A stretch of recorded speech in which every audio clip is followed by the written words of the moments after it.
شہید دستغیب آپ کی صلوات ان کے درجات میں اضافہ فرمائے. اللہم صلی علی محمد وعلی محمد.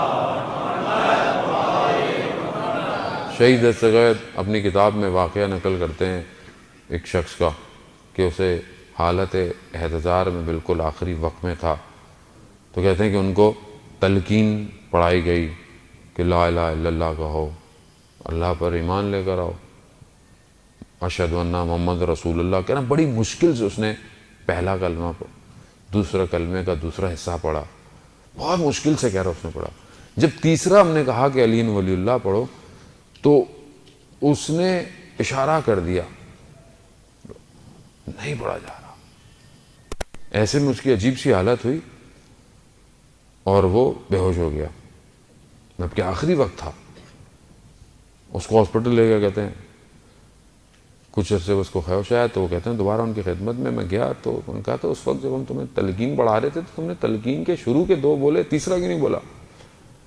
کہتا ہے میں نے دیکھا جب آپ مجھے تلقین پڑھا رہے تھے تو ایک بہت بڑا دیو ہے، اس کے ہاتھ میں زنجیریں ہیں اور اس کے یہ 3 حلقے ہیں. لا الہ الا اللہ جب آپ نے کہا پڑھو تو مجھے بہت سخت ہوئی کیونکہ وہ زنجیر اپنی طرف کھینچ رہا تھا. میں نے بہرحال پھر بھی توحید کو اپنی طرف لے لیا. پھر جب آپ نے کہا محمد رسول اللہ کہو تو کہا وہ بھی اس نے کھینچنے کی کوشش کی مگر وہ بھی میں نے اس سے لے لی.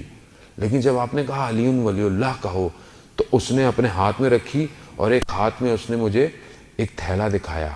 کہا کہ اگر یہ تم نے گواہی دے دی تو یہ تمہارا سارا جتنا بینک بیلنس ہے، جتنا تمہارا مال ہے، تمہیں کچھ نہیں ملنے والا. تو کہہ رہا اس وقت میں نے کہا یہی تو میری ساری جمع پونجی ہے، یہ اگر چلی گئی تو پھر کیا ہوگا؟ تو کہتا ہے ایسے میں اچانک سے میں نے دیکھا کہ کوئی نورانی شخصیت آئی، اس نے اس دیو کو پاؤں رکھا اور اس کو دبا دیا اور اچانک سے وہ علی ولی اللہ کی زنجیر میرے ہاتھ میں آ گئی. تو میں مرنے کے بجائے مجھے بچ گیا. میں نے دیکھا کہ میں اپنے آپ کو بستر پہ پایا. عزیزان محترم، حب دنیا کی محبت آخری لمحوں میں کلمہ پڑھنے نہیں دے گی. یہ آسان نہیں ہے، یہ سٹوریاں نہیں ہیں عزیزان محترم، یہ حقیقتیں ہیں.